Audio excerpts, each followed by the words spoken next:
Innal hamdalillah nahmaduhu wa nasta'inuhu wa nastaghfiruh wa na'udzu billahi min shururi anfusina wa sayyiati a'malina.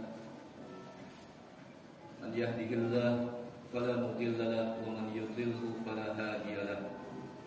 Asyhadu an la ilaha illallah wahdahu la syarika lahu wa asyhadu anna Muhammadan 'abduhu wa rasuluh.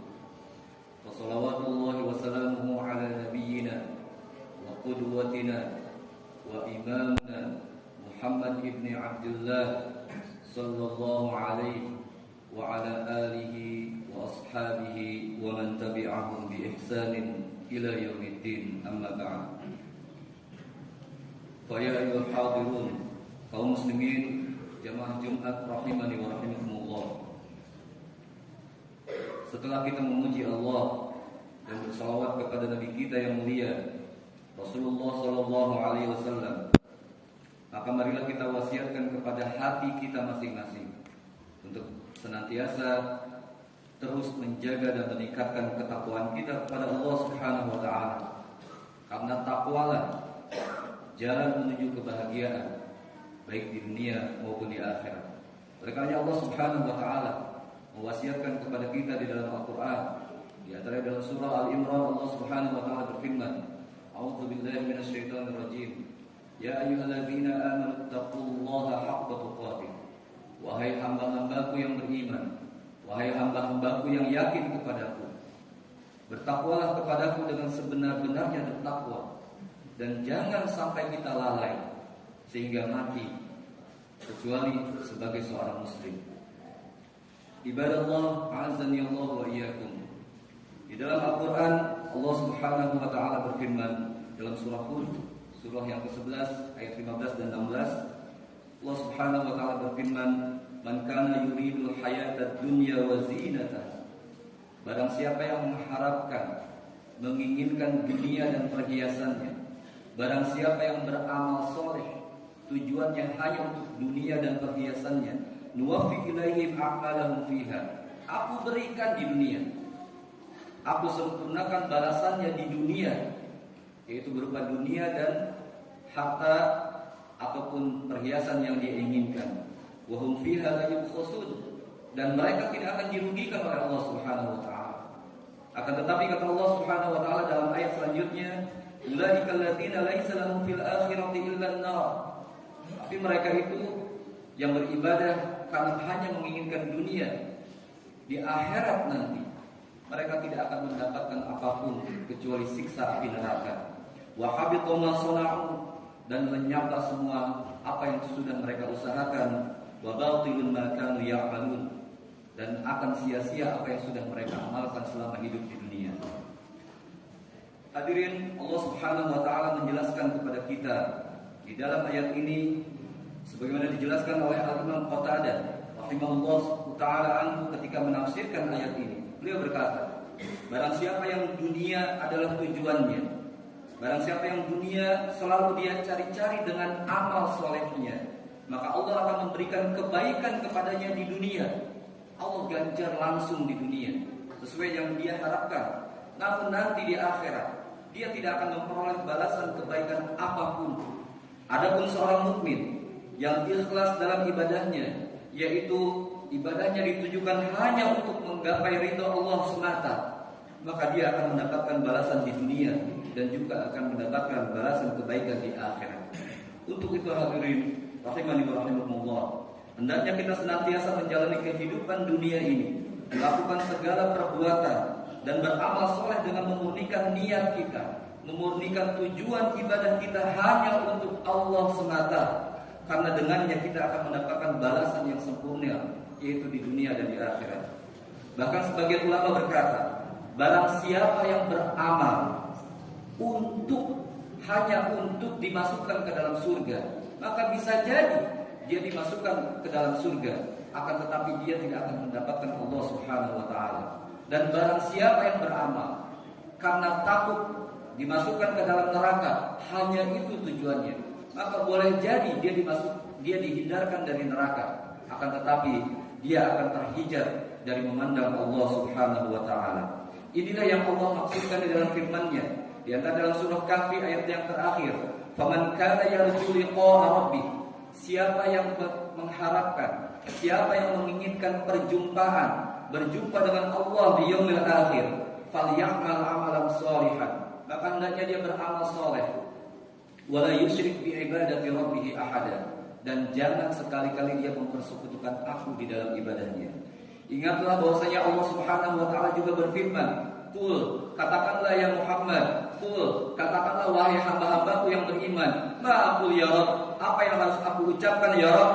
Yang kalian harus ucapkan adalah inna sholati wa nusuki. Sesungguhnya ibadahku, ibadah kurbanku, salatku, ibadah kurbanku, wa mahyaya wa mamati, hidupku dan matiku, lillahi rabbil alamin, hanya aku berikan kepada Allah Subhanahu wa taala, la syarikalah, karena memang tidak ada sekutu bagi Allah Subhanahu wa taala. Wa bidzalika umirtu, dan memang untuk inilah aku dihidupkan oleh Allah Subhanahu wa taala, yaitu menyembah hanya untuk Allah Subhanahu wa taala semata. Ibadallah, azanillahu wa iyyakum. Hidup untuk Allah artinya adalah kita melakukan segala aktivitas sehari-hari kita di dunia, baik dalam urusan dunia maupun akhirat. Semuanya hanya kita tujukan untuk Allah semata. Kita beribadah hanya untuk Allah, bukan untuk dilihat, bukan untuk didengar, apalagi untuk mendapatkan pujian dari orang lain. Kita makan karena Allah, kita menikah karena Allah, kita bekerja mencari nafkah karena Allah Subhanahu wa taala. Adapun maksud dari mati kita hanya untuk Allah. Artinya adalah kita selalu menjaga diri kita untuk senantiasa berada dalam kebaikan di jalan Allah Subhanahu wa taala, sehingga kapanpun saatnya kita dicabut nyawa oleh Allah Subhanahu wa taala, maka kita mati saat sedang berjuang, kita mati saat sedang beribadah, kita mati saat dicabut nyawa nanti berada dalam kebaikan, berada dalam perjuangan untuk melaksanakan apa yang dicintai dan diridhoi oleh Allah Subhanahu wa taala, meninggal dalam keadaan husnul khatimah, meninggal dalam keadaan beribadah kepada Allah, meninggal dalam keadaan mengucapkan la ilaha illallah. Hadirin jamaah Jumat rahimani wa rahimakumullah. Di dalam menjalani kehidupan ini, kita telah sama-sama merasakan bahwa di dalam hidup ini kita selalu berada dalam dua keadaan. Satu keadaan adalah terkadang hidup kita sedang diberikan kesusahan, kesulitan oleh Allah Subhanahu wa taala. Dan satu keadaan lagi adalah terkadang hidup kita sedang diberikan nikmat yang menyenangkan bagi kita. Sebagian manusia, jika hidupnya sedang mendapatkan kesulitan, mendapatkan kesusahan, ditimpa musibah, maka ia merasakan kemarahan, dia merasakan kesedihan, dia merasakan kekecewaan, bahkan tidak sedikit yang tidak dapat menahan kemarahan dan kesedihannya, sehingga akhirnya ia melampaui batas dalam kesedihannya. Kemudian akhirnya ia malah jatuh lebih dalam terperosok dalam permasalahan dan keputusasaannya. Akan tetapi tidak demikian dengan orang-orang yang beriman, yang tujuan hidupnya hanya untuk Allah semata. Ketika ia mendapat musibah, ia sadar betul bahwa tujuan hidupnya hanya ia tujukan untuk Allah semata, sehingga ia kuat untuk bersabar. Ia kembalikan seluruh urusannya kepada Allah Subhanahu wa taala. Ia memohon pertolongan kepada Allah Subhanahu wa taala, sehingga sebesar apapun kesulitan yang ia alami, sebesar apapun kekecewaan yang ia rasakan, ia akan baik-baik saja, dan urusannya pun akan membaik dengan pertolongan dari Allah Subhanahu wa taala. Ingatkah kita tentang kisah iblis dan ayahanda kita, Nabiullah Adam alaihissalatu wassalam? Keduanya dimurkai oleh Allah, keduanya diusir dari surga oleh Allah sebagai hukuman atas pembangkangan dan dosa yang mereka lakukan.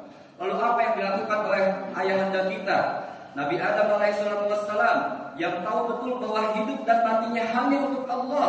Ayah kita Nabi Adam alaihissalatu wassalam menyesali perbuatannya, menangisi dosanya, kembali kepada Allah, bertaubat, memohon ampunan Allah Subhanahu wa taala.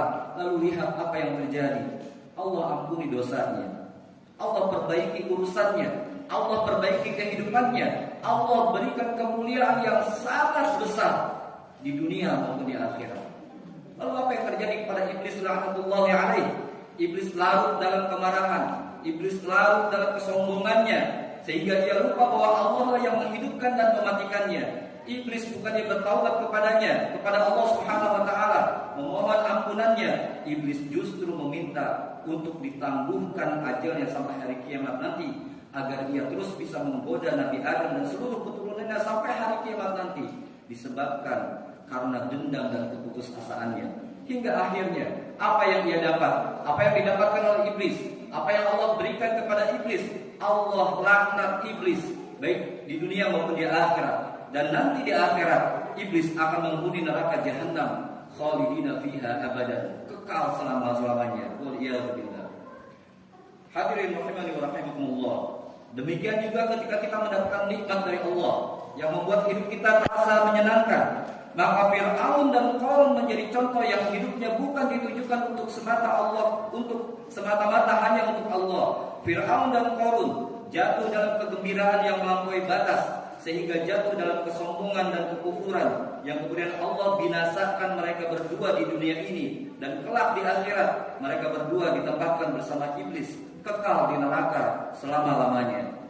Kemudian lihatlah Nabi Daud alaihissalam dan putranya Nabi Nabi Sulaiman alaihissalam. Allah berikan nikmat yang sangat besar kepada beliau berdua alaihissalam, berupa harta dan yang lainnya. Bahkan Allah berikan kekuasaan sebagai raja. Beliau berdua alaihissalam sangat menyadari sepenuhnya bahwa hidupnya di dunia ini hanya untuk Allah semata. Maka beliau berdua tidak jatuh ke dalam kesombongan dan kekufuran, namun justru beliau berdua alaihissalam bersyukur atas nikmat besar yang diberikan oleh Allah kepada beliau berdua alaihissalam, sehingga Allah muliakan beliau berdua baik di dunia maupun di akhirat. Oleh karena itu jamaah Jumat rahimani wa rahimakumullah, ingatlah selalu bahwa kehidupan dunia penuh dengan tipuan yang membuat kita lupa dengan tujuan utama kita hidup di dunia ini, yang akan memalingkan dari Allah Subhanahu wa taala, sebagaimana Allah sudah mengingatkan dalam banyak ayat. Di antaranya Allah Subhanahu wa taala berfirman dalam surah Al-An'am ayat 32, "Wa ma hayatud dunya illa la'ibun wa lahwun." Dan tidaklah kehidupan dunia itu hanya permainan dan senda gurau yang memalingkan dari Allah Subhanahu wa taala. Waladdarul akhiratu khairul ladzina yattaqun afala taqilun. Sedangkan negeri akhirat lebih baik bagi orang-orang yang bertakwa. Tidakkah kalian berpikir? Allah Subhanahu wa taala berfirman dalam surah Al-Imran, "Wa ma hayatud dunya illa mata'ul ghurur." Dan tidaklah kehidupan dunia kecuali kesenangan sesaat yang menipu. Hadirin, seorang bijak berkata, ketika kita sedang berjuang untuk menggapai sesuatu, kemudian di tengah jalan kita mendapatkan masalah yang sangat besar yang membuat kita ingin menyerah dan berputus asa, maka yang harus kita lakukan hanya satu. Yang harus kita lakukan hanya satu, yaitu mengingat kembali tujuan awal kita, niat awal kita melakukan usaha tersebut, agar kita bisa kembali bersemangat, tidak menyerah dan tidak salah arah. Maka demikian juga dengan kehidupan di dunia yang penuh dengan ujian ini. Ketika kita mendapatkan ujian, baik berupa kesulitan maupun kesenangan, maka ingatlah kembali tujuan hidup kita hanyalah untuk Allah Sang Pencipta. Hidup dan mati kita hanya kita persembahkan untuk Allah semata. Ingatkan diri ini, ingatkan hati ini dengan ayat Allah Subhanahu wa taala, dengan peringatan dari Allah Subhanahu wa taala, di mana Allah Subhanahu wa taala berfirman, "Qul inna salati wa nusuki wa mahyaya wa mamati lillahi rabbil alamin la syarika lah wa bidzalika umirtu wa ana awwalul muslimin." Aqulu qawli hadza wa astaghfirullah li wa lakum.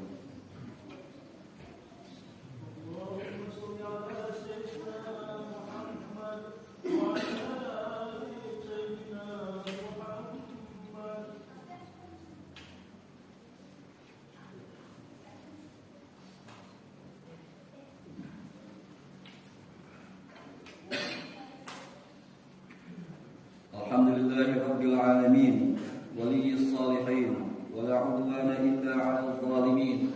Wassalatu wassalamu 'ala sayyidil mursalin wa imamil muttaqin wa hujjatullahi 'alan nasi ajma'in wa 'ala alihi wa sahbihi ajma'in. Fa ya ibadallah, sallu wa sallimu 'ala man amarakumullah bis salati wassalamu 'alaihi.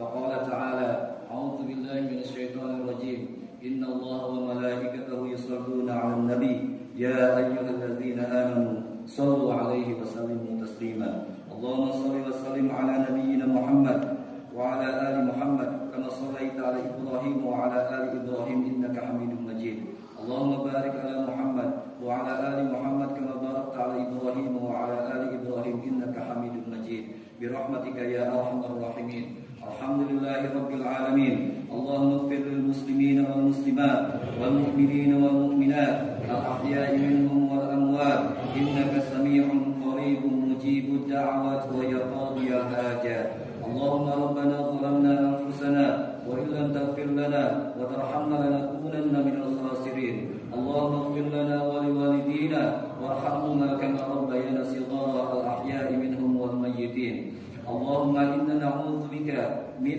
أن نشرك بك شيئا نعلمه ونستغفرك لما لا نعلمه اللهم أعنا على ذكرك وشكرك وحسن عبادتك اللهم يا مقلب القلوب ثبت قلبي على دينك يا مصرف القلوب صرف قلوبنا على طاعتك اللهم طهر قلوبنا من النفاق وأعمالنا من الرياء وألسنتنا من الكذب وأعيننا من الخيانة ربنا تقبل منا إنك أنت السميع العليم وتب علينا إنك أنت التواب الرحيم ربنا آتنا في الدنيا حسنة وفي الآخرة حسنة وقنا عذاب النار وصلى الله وسلم على نبينا محمد وعلى آله وصحبه أجمعين وآخر الدعوانا أن الحمد لله رب العالمين.